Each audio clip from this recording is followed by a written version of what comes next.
Hey everybody, welcome to Obscurities and Miniatures, and hey, surprise, surprise, we're back with yet another Kingdom Death model, and if you haven't figured it out by now, that seems to be a reoccurring thing around here, and eventually, slowly but surely, we will get through the entire line as I try to fight my way through my backlog, and we've been making progress. But today is a special model because it's one that got away from me originally, and I really liked it, and well, I got my revenge because now I got her, the Strider Princess. This is one of the generic models, which means it's based on, like, traditional, generic, regular RPG character trope.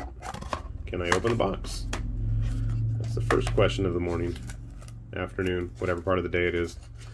I've lost track of time. Usual bases, nothing fancy, nothing scenic, just a regular plastic one.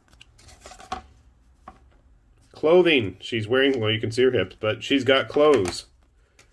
I've had that comment, they're not wearing anything. Yeah, they do sometimes. Sometimes.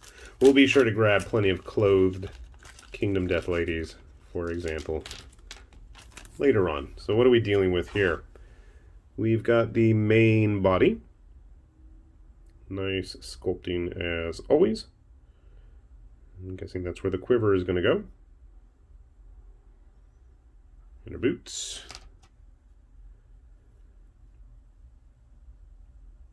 The head with the hair already sculpted. I don't have to attach tiny little pieces. That's a plus. That's a rarity, it seems. That's an obscurity. Anyway. That's doable. What do we got here? A tiny arm. Okay, I don't want to lose that. And then we've got this elaborate scythe blade thing with a really thin handle she's holding. I'm going to have to try very carefully not to break that. And then we have her quiver and bow tucked away and a big lantern that's supposed to go somewhere. I'm not sure. I'm probably going to have to go look online because I know it's been a while since I've seen this model and I don't remember exactly how it's supposed to go together. A little bit of cleanup there, but it's nothing that isn't too unmanageable. So I do like her looking that she's not in the middle of shooting her bow and arrow like most ranger type models seem to be doing. But it is a Kingdom Death model, so I'll be happy about that. Give me a sec, and we'll get her all put together. We'll grab a couple other models, and we'll show you how they turn out.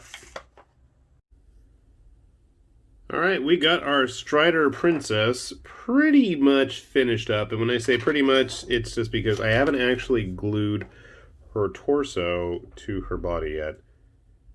Twink, as you can see. Just for the ease of painting. We'll get a nice base coat in there. She's very finicky and lots of little things sticking everywhere. So overall, construction was really solid. I don't have a lot of complaints other than the fact that that connection piece for whatever this weird, bizarre contraption she's wielding as a weapon. Otherwise, everything seems to work out really nice. Or the strands of hair. Those are another issue. Getting her hands lined up as well. But overall, she looks pretty neat. I really like this model. And that was one that, again, I really wanted it when it came out, and it just wasn't meant to be. I lost my chance. The internet connection died on me, and it just didn't happen at the time, but it has now, so I can be happy and content. Grabbing a couple other of the generic hero models, so you guys can get a good size indication. Hopefully I can get the camera straightened out. I wish I can get it a little bit closer up. Is that going to work? Or is it going to fall over on me? We'll see. It's going to fall over on me. Whee! We'll just hold it there. So it's the Fallen Hero. Speaking of Fallen. The Boxer. The Holy Mage. And over here we have the Holy Priest as well. So you can see these are all part of the generic lineup. They're quite varied. And interestingly enough, they're wearing a lot more clothes than a lot of the original traditional Kingdom Death pinup models. Then again, these aren't actually part of the pinup line. These are what they call the generic classes. So there is a little bit of leeway, I guess. But they all actually are wearing clothes, even though they are very curvaceous. They are Kingdom Death models after all. But again, to me, they all fit the aesthetic that's really going on here. They all have that very anime-esque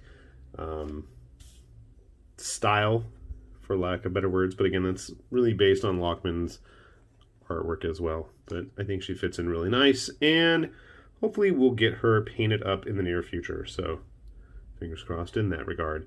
With that said, this has been High Lord Tamberlane with Obscurities in Miniatures, saying thanks for watching, and we'll see you back here soon. Bye-bye.